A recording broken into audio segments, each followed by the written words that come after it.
Alors, bonjour tout le monde. Bienvenue à ce quatrième épisode de notre podcast Les leaders créatifs. Aujourd'hui, c'est un podcast tout spécial. Premièrement, parce que c'est la fin de l'année, c'est le dernier podcast de l'année et c'est aussi une occasion où est-ce que je rencontre un invité très spécial à mes yeux, un collaborateur en art qui est Pierre Nadeau.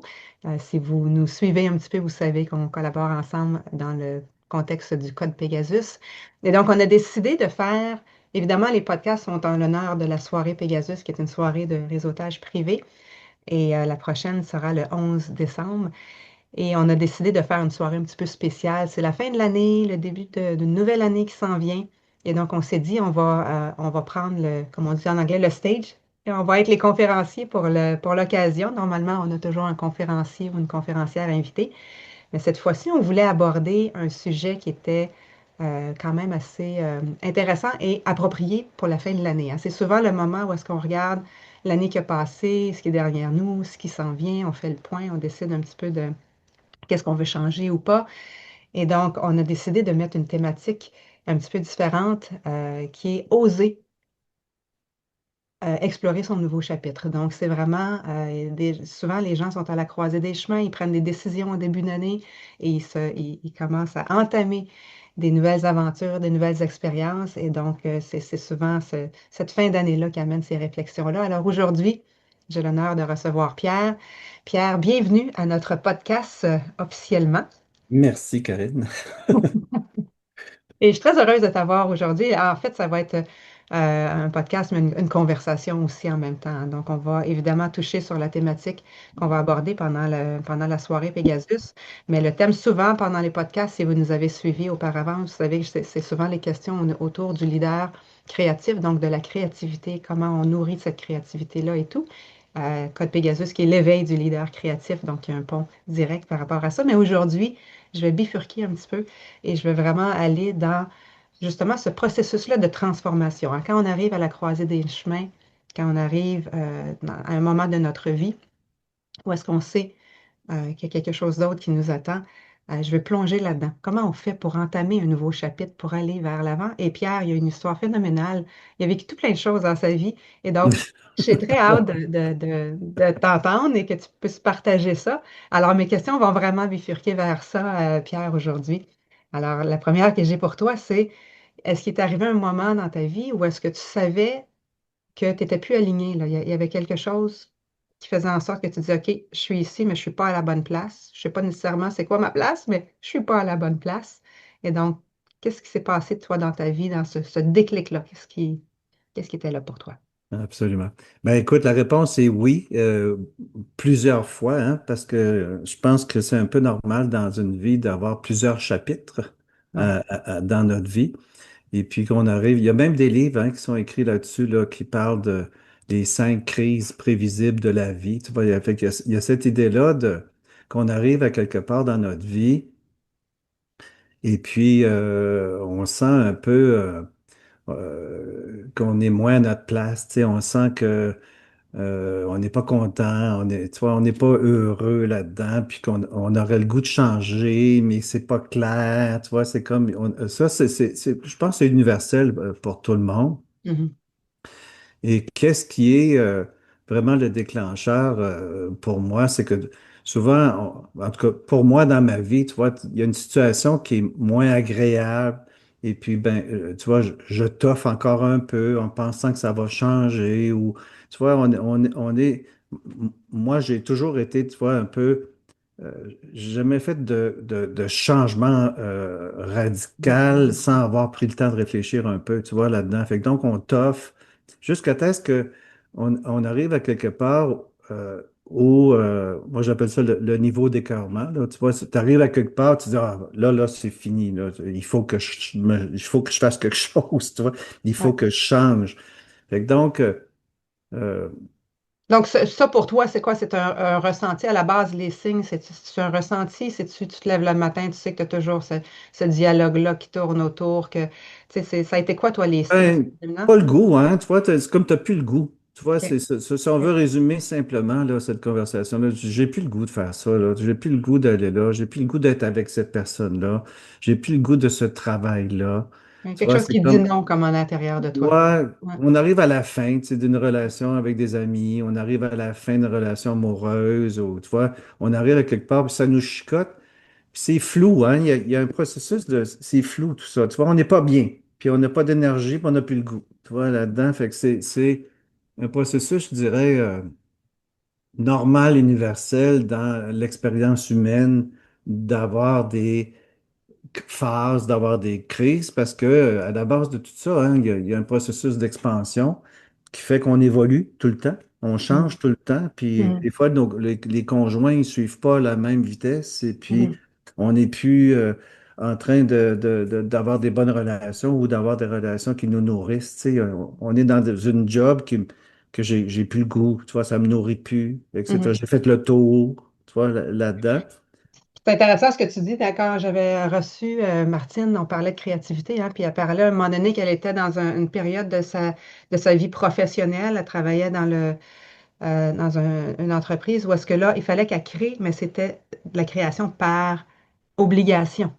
Tu sais, C'est ça, il y avait plus de légèreté, il n'y avait plus de plaisir, c'est ça. c'était basé, ça partait de l'ego de dire, mais je crée parce que je suis obligée de, parce qu'il faut que je rencontre des contrats ou des trucs comme ça. Fait que ce côté-là de, ah, ça demande un effort ou l'entrain n'est plus là, l'énergie n'est plus là, Ouais. c'est un signe important, là.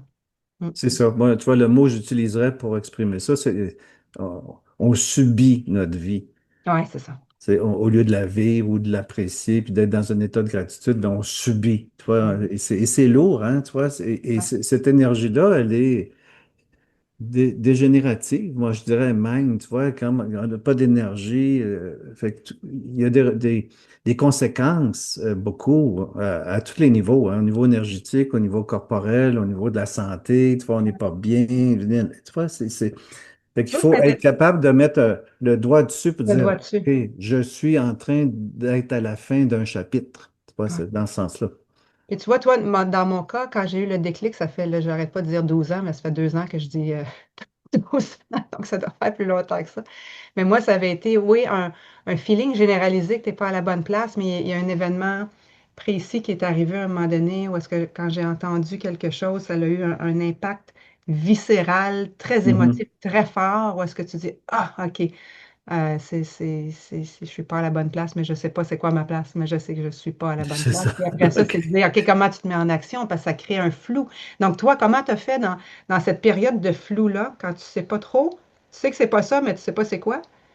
Comment tu fais est-ce que c'est un processus plus intuitif? C'est pour aller de l'avant là-dedans, tu as fait quoi? Ou... Ben, je dirais que ça dépend des situations, mais en général, euh, tu vois, des fois, on arrive, c'est plus facile. Tu vois, dans ma vie, moi, des fois, tu dis, OK, ben, OK, je vais en vais étudier à Montréal, je vais être dans un nouveau chapitre, et puis il y a un flow là-dedans, puis tu sais intuitivement que c'est ça qu'il faut que tu fasses. Tu vois, il y a cette facilité-là, mais il y a d'autres cas où c'est moins clair.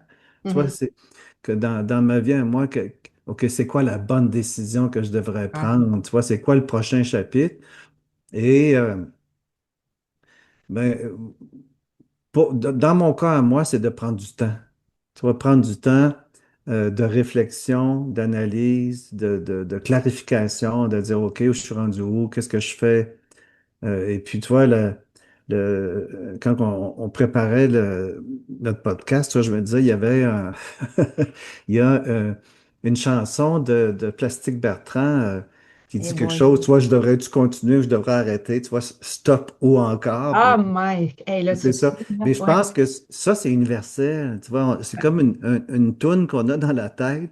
Je devrais-tu continuer? Je devrais arrêter. Tu vois, j'aurais-tu continuer? Je devrais arrêter. Fait que fait qu'il y a un processus universel là-dedans où ceux qui nous écoutent, ils doivent se reconnaître aussi là-dedans. Tu sais, je continue-tu cette job-là? Je devrais-tu trouver un autre job? Je suis encore à l'aise dans cette relation-là? Fait que il y a une partie inconsciente. Mais dans mon cas, à moi, qu'est-ce que je fais? Pendant des années, ce que je faisais les plus et les moins. Tu vois, c'est comme je m'installe avec une feuille de papier. Si je continue, c'est quoi les plus, c'est quoi les moins? Puis si je change, c'est quoi les plus, c'est quoi les moins? Et puis des fois, ben, je me levais à 4 heures du matin pour faire ça tranquille, pour dire, bon, ben, je fais quoi là? Ouais.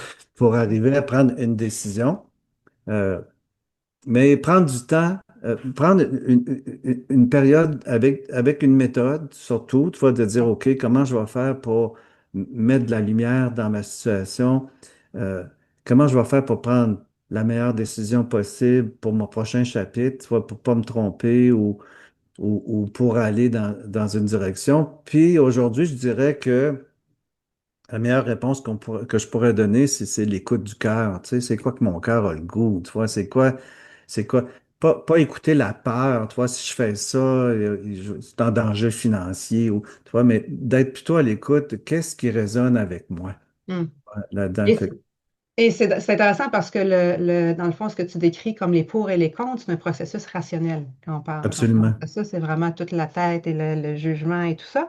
Et en PNL, quand je fais du coaching, il y a différentes techniques, hein, mais il y a une technique de visualisation qui est très puissante aussi, de dire, ben, OK, j'ai deux opportunités de carrière qui s'offrent à moi et comment je fais pour décider? Les deux ont leur pour, les deux ont leur contre. Puis c'est difficile de prendre une décision rationnelle parce qu'on ne sait pas, il y a comme l'inconnu aussi. Et moi, je dis souvent d'avoir un processus où est-ce que quand là, ça connecte avec le cœur là, que tu disais, où est-ce que tu visualises aussi tu étais capable en anglais, on dit coaching de vision aussi, là, tu t'imagines dans un emploi versus dans l'autre emploi, mais pas juste avec ta tête, qu'est-ce que ça serait, mais avec tout ton corps. Tu sais, tu t'imagines de commencer le matin et d'être dans cet environnement-là et de vivre ce travail-là et d'être très, très à l'écoute de comment tu te sens dans ça. Est-ce que tu te sens bien ou est-ce que tu te sens contracté et tout ça. Puis naturellement, ton corps va souvent te donner des indices super importants de va dans cette direction-là plus que dans celle-là. Mais c'est tout le pouvoir de la visualisation, de vraiment te projeter dans un avenir qui est déjà concrétisé et de voir comment tu te sens dans cet environnement-là. Parce que le cerveau n'a pas la capacité de discerner, hein. Souvent, quand on parle de visualisation, discerner qu'est-ce qui est vrai, qu'est-ce qui est pas vrai, qu'est-ce que tu es en train de vivre pour le vrai ou non. Lui, pour lui, tu es capable de manifester ça dans ta tête facilement. Donc, c'est très puissant, ça, comme technique aussi. Et de regarder Absolument. les décisions dans le passé. Tu sais, les décisions qu'on a prises dans le passé, ceux qui étaient bonnes, ceux qui étaient moins bonnes, comment à l'époque tu savais qu'ils étaient bonnes ou qu'ils étaient moins bonnes, puis en rétrospective aussi, qu'est-ce qui était là, les signes Ah, que tu n'as pas vus, mais qui étaient là pour te dire ça, c'est la bonne décision. Donc, quand tu commences à analyser ça, tu sais, rétroactivement, tu réalises c'est toujours plus facile de regarder sa vie en en arrière, hein? arrière, sur le rétroviseur. C'est ça. C'est parce que on est rendu, on disait, wow, j'aurais jamais dû faire ça. Mais c'est la vie, hein? C'est la vie. Je pense que euh, qu'est-ce qui nous arrive selon les philosophies, tu vois, mais ce qui nous arrive dans la vie, euh, on voit ces événements-là en disant qu'est-ce que j'ai appris, tu vois, au Ouais, travers de ça, c'est ça qui est important aussi. Tu vois, il y a la décision, mais qu'est-ce que j'ai appris au fur et à mesure que j'ai avancé?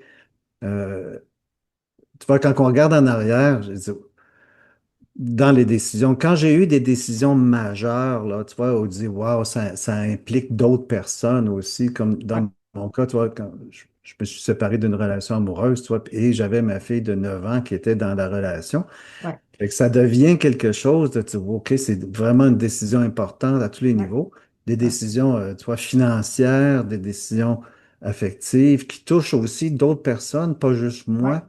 Fait ouais, que ce que je regarde aujourd'hui, c'est que j'aurais aimé avoir les outils que j'ai aujourd'hui pour maintenant. prendre mes décisions dans le temps, mais là, c'est trop Ouais, tard.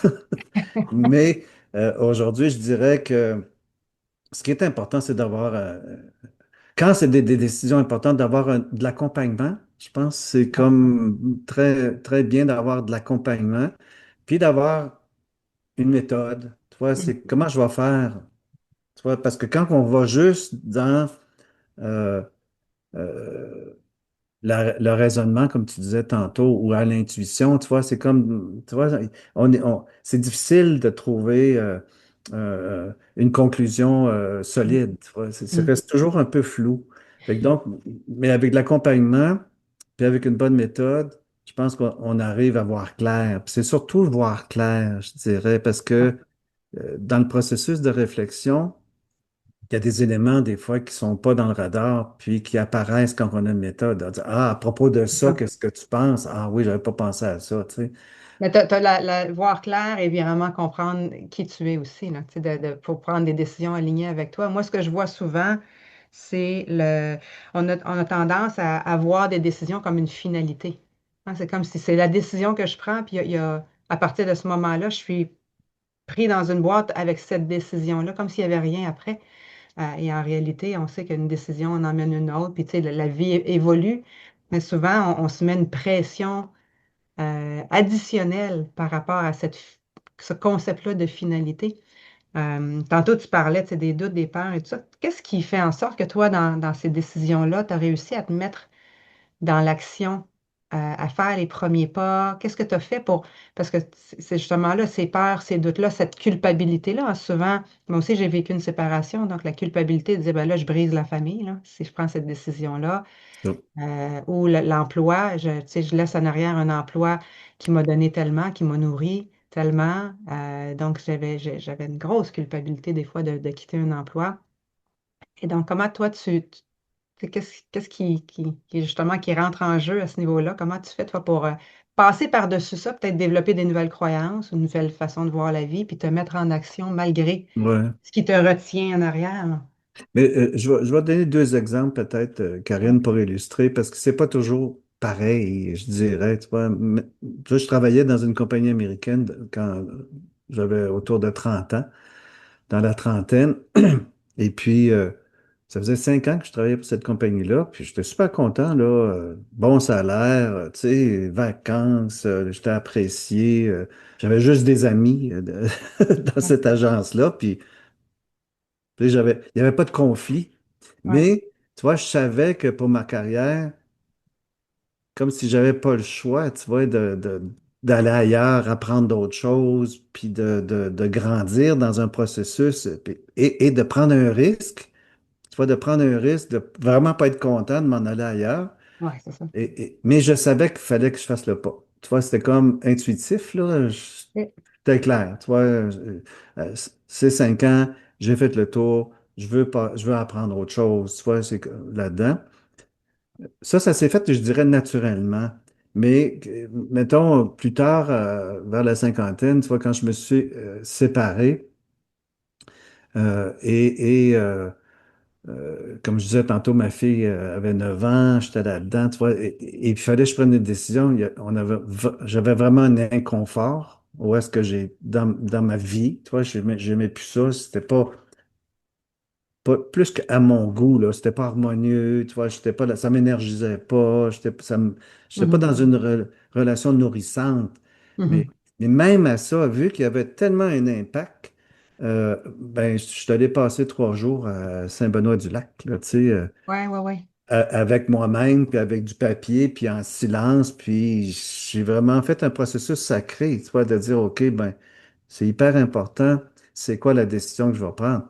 À ce moment-là, j'avais pas la méthode que j'ai aujourd'hui, mais à ce moment-là, c'était vraiment par concentration, en prenant du temps de qualité, en réfléchissant. Et puis quand je suis sorti de mes 3 jours, ben, c'était clair. Tu vois, je savais, Ouais, il fallait que je me sépare parce que je pouvais pas, tu vois, c'était clair dans ma tête que je pouvais pas continuer dans cette direction-là. Fait que je devais finir un chapitre et puis commencer un nouveau chapitre ouais. avec tout ce que ça veut dire, hein. Et des fois, ça coûte cher, là, tu sais, financièrement, Ouais, à ouais. tous les niveaux, l'école de ma fille, tu vois, etc. Fait que des décisions qui demandent euh, du support, moi, je dirais, pour ceux qui nous écoutent, là, qui sont dans des situations comme ça, c'est bien d'avoir du support de l'extérieur et puis d'avoir une méthode d'intervention. Tu vois, Ouais, c'est ça que je ouais, dirais. puis c'est drôle parce que c'est similaire. Moi aussi, je me suis séparée et j'ai fait un processus similaire à toi, où est-ce que là, moi, je suis partie un mois, en fait. Ah oui. Je me suis loué un condo pendant un mois. Mes enfants pensaient que j'étais en voyage d'affaires à l'époque, mais c'est le mois, j'ai dit, là, j'ai coupé tous les ponts, à part avec mes enfants que j'appelais à tous les soirs, là, mais j'ai coupé tous les ponts avec mon ex et tout. Donc, j'ai dit, là, je veux être moi avec moi et je veux aucune influence externe. C'est Et, ça. et c'est ça qui m'a permis, je suis allée courir tous les jours. Tu sais, moi, je suis très rationnelle, donc j'avais mes grilles Excel et pour les. Tu sais, c'est sûr que j'ai fait tout ça, mais à l'intérieur de ça, j'avais beaucoup ce processus intuitif-là et c'est devenu clair. Et je l'ai fait tout seul. Tu sais, j'avais pas, là, tu parles Ouais, de c'est ça. sport, c'est ça. Si j'avais eu un sport à ce moment-là, ça aurait été bien aussi. Je l'ai fait par moi-même. Je me suis dit, il faut que c'est ça, j'enlève tout ce qui peut biaiser ma décision ou qui peut influencer ou manipuler ma décision. J'ai besoin vraiment de me retrouver seule. Et donc, cet espace-là de recul te permet des fois de voir plus clair un petit peu, là. Donc, c'est un petit peu similaire à ta situation, mais je pense que c'était la bonne décision aussi, là. Ouais, ouais. Là, Steve Jobs, il dit toujours, We connect the dots looking back, hein. On C'est réalise ça. en regardant en arrière quand que nos décisions étaient les bonnes, mais au moment où on les prend, des fois, c'est pas évident. Et ça, là, on parle de relations, mais tu sais, ça peut être la carrière, ça peut être de se lancer en entrepreneuriat, hein. Oui, partir Ouais, de sa quand je business. me suis lancée en entrepreneuriat, c'est comme je laissais derrière moi un salaire très lucratif, des conditions de travail, tu sais, une sécurité financière. Je laissais un travail que j'adorais, des collègues que j'adorais pour me lancer comme dans quelque sorte dans le vide, là.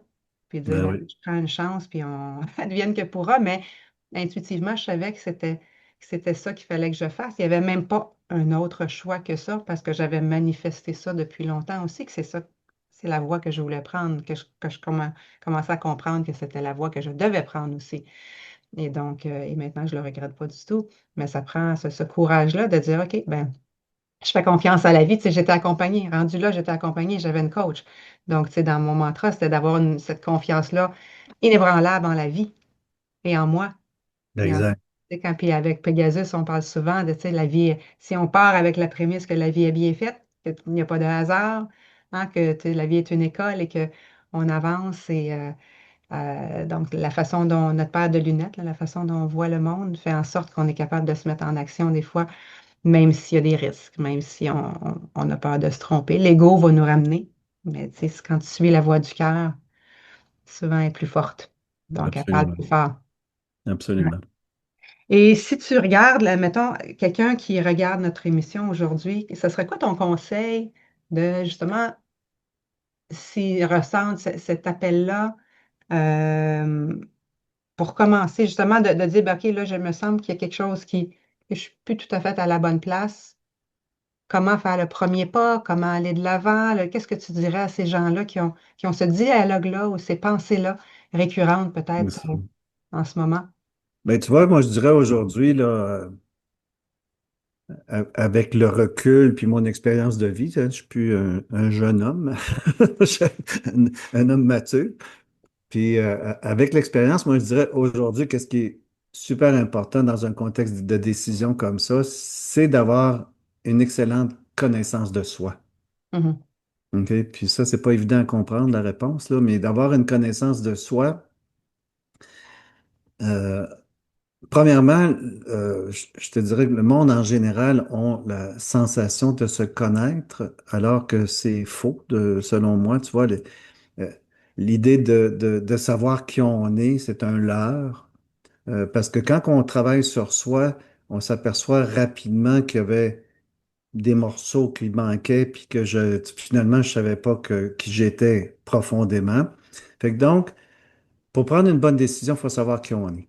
mhm, Moi, je dirais, ça serait, c'est là-dedans. Puis c'est pour ça, tu vois, le code Pegasus, c'est inclus, hein. C'est directement dans l'essence même du code Pegasus, la connaissance de soi, tu vois, mhm, de faire des processus d'introspection. Qui suis-je aujourd'hui? Parce que qui suis-je aujourd'hui, c'est pas la même chose de qui j'étais il y a 15 ans.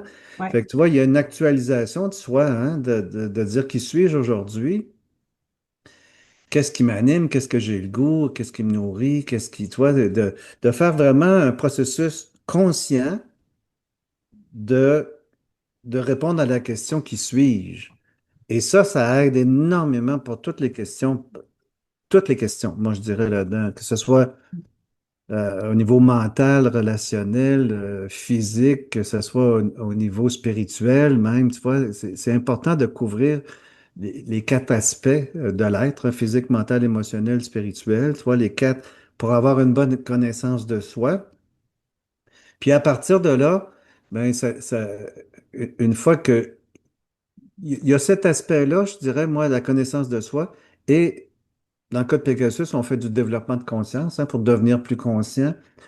Il y a aussi ça, moi, je dirais là-dedans, c'est-à-dire faire des actions ou aller trouver des nouvelles informations sur des nouvelles distinctions pour dire, ah, OK, j'avais pas vu ça comme ça. Tu vois, c'est comme c'est arriver à aller avoir une nouvelle définition de soi, puis une nouvelle définition de c'est quoi la réalité aussi. Fait que Ouais. ça prend un processus. Ouais. Euh, Mais, tu sais, tu me fais penser qu'il y a deux choses aussi, puis que je réalise, que je vois en coaching, mais si je me fie à ma vie aussi. Tu sais, on dit toujours que le changement se fait à l'intérieur en premier. Et quand tu changes l'intérieur, l'extérieur va changer aussi. Et souvent, on a tendance à dire, bon, là, je suis pas bien dans cet environnement-là, dans ce contexte-là. Et on a tendance à intuitivement toujours vouloir changer l'extérieur, à dire, ah ben là, ça me prend un nouveau conjoint, ou ça me prend un nouvel emploi, ou ça me prend une nouvelle maison, ça me prend. C'est toujours c'est l'extérieur qui doit changer en pensant que l'intérieur va aller mieux. Et je pense maintenant, avec les années puis l'expérience, c'est que de dire, ben, ce processus-là intérieur est important. C'est important que ce soit le point de départ. Parce que souvent, quand nous, on change, le reste autour va changer, l'environnement va changer, et peut-être que ce qui te dérangeait avant ne te dérange plus maintenant. Parce que maintenant, tu as une nouvelle paire de lunettes, et donc, tu n'as pas nécessairement besoin de te séparer, tu n'as pas nécessairement besoin de changer ton emploi. Si la façon que tu perçois ton emploi est différente maintenant, tu peux aller trouver de la joie, du plaisir, parce que tu as changé tout simplement ta paire de lunettes et c'est Absolument. ce processus-là. Donc, je pense que ça, c'est fondamental de partir de là. Et après ça, tu sais, de dire, OK, ben, il y a quelque chose d'autre et je vais aller me nourrir de. Tu sais, mais tu le fais de façon consciente, Absolument. intentionnelle. Euh, Génial. Et Absolument. Puis c'est pour ça qu'on dit dans le code Pegasus, hein, pour la formation, un des objectifs, c'est de tomber en amour avec soi-même. ouais, Tu vois, et d'arrêter de se critiquer ou tu vois, de vivre dans une énergie négative, tu vois, par rapport à soi et tout ça. Fait qu'il faut faire du ménage là-dedans. Fait pour répondre à la question clairement, comment je fais pour prendre une bonne décision? Ben, commence par savoir qui tu es profondément. Et ça, comme tu viens de dire, à partir de là, on peut prendre des bonnes décisions. Et ça ne veut pas toujours dire de changer. Tu as c'est ça. 100% raison avec toi parce que c'est une question de perception. Hein, et aussi au niveau du programme. Tu vois, quel est le programme que j'ai dans ma tête qui me fait vivre la vie que j'ai? Fait que c'est de la conscientisation, de l'exploration et, je dirais, de l'officialisation de soi. C'est-à-dire, OK, ça, là, j'ai fait une démarche et puis maintenant, je le sais profondément qui je suis.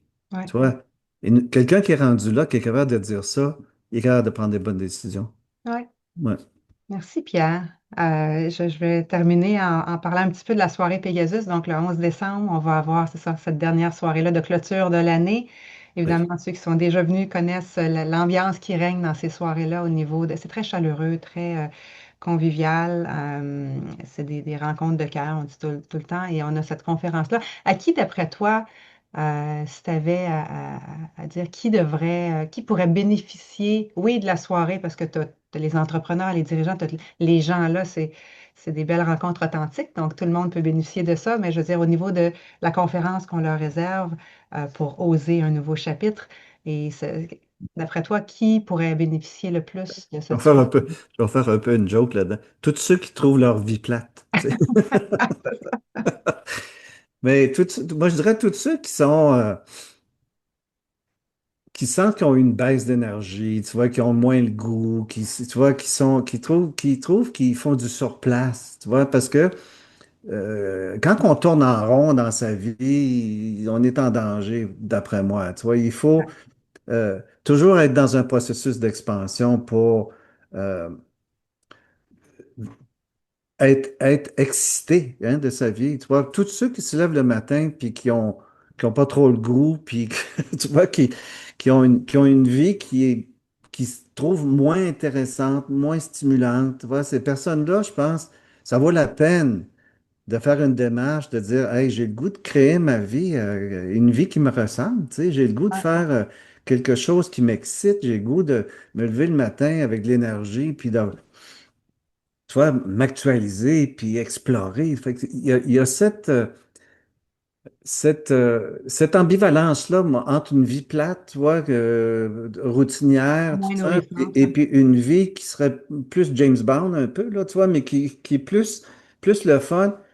Puis qu'est-ce qui m'empêche d'aller là? Tu vois, Ouais, qu'est-ce qui fait que c'est quoi mes limites? Comment ça se fait que je suis pas capable d'avoir une vie super extraordinaire, flyée, avec une conjointe, puis que je vis le grand amour, puis que, tu sais, que j'arrive à la fin de ma vie, puis que je dise, hey, tabarnouche, j'ai fait une bonne job, tu sais, j'ai pas trop de regrets, merci la vie, je suis très content, tu vois. ouais, Fait que tous ceux qui sont dans ce questionnement-là, et puis qui cherchent une méthode puis du support. Tu sais, quand je dis support, moi, je pense que la méthode qu'on utilise dans le cas de Pegasus, c'est une méthode éprouvée. ouais, On sait que ça fonctionne, puis on sait que les gens qui passent au travers de cet ordre-là, tu vois, ils arrivent de l'autre côté, puis ils sont alignés, ils sont clairs, ils savent qui ils sont, puis ils ont le goût de créer le prochain chapitre pas plate. Tu sais, ils ont ouais. le goût de faire le prochain chapitre, puis d'avoir du fun. Fait que moi, je Mais, mais je pourrais rajouter aussi peut-être, parce que basé sur certaines choses que j'ai entendues lors des dernières soirées, tu as le côté, OK, il y a quelque chose qui manque, et le côté un petit peu plus baisse d'énergie négative, mais tu as aussi les gens qui sont dans l'excitation de, il y a quelque chose, je sais qu'il y a quelque chose, puis je sais que je OK, vais faire ça, mais je ne sais pas comment me mettre en action. Tu sais, c'est le courage de c'est passer puis de le ça. faire. C'est parce que tu sais, on en a même des exemples de gens qui ont passé dans le cas de Pegasus, qui avaient toute cette effervescence-là, que ça allait bien dans leur vie. C'est pas, ils veulent pas tout changer, mais ils ont des projets qui les allument. Ils savent qu'est-ce qu'ils font, ils aiment ça, mais il y a quelque chose d'autre qu'ils vont aimer encore plus. Fait que, tu sais, ça peut être du positif aussi, une opportunité que tu vois qui fait en sorte que tu dis, OK, il y a quelque chose qui m'appelle. En fait, c'est de ressentir l'appel, que ça vienne d'un manque ou que ça vienne d'une opportunité ou d'une excitation, ben, c'est comme l'appel de, ah, il y a quelque chose d'autre, puis je veux aller toucher à ça, puis comment je fais pour y aller, en réalité. Fait que je pense que c'est les deux Absolument. angles aussi à observer. Fait que ceux qui nous écoutent, moi je dirais, c'est ça qu'on vous souhaite pour Noël. Oui, puis pour Donc, 2026, qu'on vous souhaite pour Noël de vous payer un processus d'introspection qui va vous amener que le prochain chapitre soit complètement extraordinaire. Tu vois, c'est dans cette lignée-là. C'est ça le leadership, hein. C'est ça l'idée ouais, d'être ouais. créatif. C'est ça de travailler sur soi puis d'expandre, hein, tu sais, de vivre notre processus d'expansion. Et Euh, ça peut être le même chapitre que tu continues en réalité, que tu fais juste écrire de façon différente, mais avec une vision renouvelée de cette absolument. réalité-là. Hein. Ça n'a pas besoin Euh, d'être un changement nécessairement, ça peut juste être une amplification de ce qu'on. Absolument. La révolution, elle est à l'intérieur. Oui, c'est ça. Ben oui, c'est ça. Donc, quand tu changes ça, tout change. Hey, ce fut, comme d'habitude, nos conversations pourraient continuer pendant. Je vais nous arrêter parce que sinon, là, je nous connais. C'est ça. Alors, par respect pour le temps de nos interlocuteurs, je voudrais te remercier, Pierre, d'avoir pris le temps aujourd'hui d'être mon invité spécial. Ben, ça fait un plaisir, cher collègue.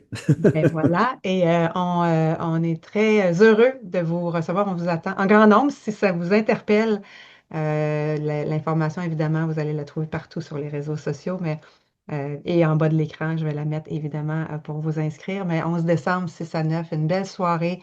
Et si on ne vous voit pas là, on vous souhaite un joyeux temps des fêtes, prendre du temps pour vous, essayer de ralentir un petit peu, être au rythme des chevaux un petit peu. Donc, juste ralentir, être dans le moment présent. C'est ça. Et on vous souhaite une belle année 2026 aussi, mais on va sûrement avoir la chance de se revoir avant, d'ici là. Alors, merci tout le monde. Je vous dis bye bye et merci Ah. encore une fois.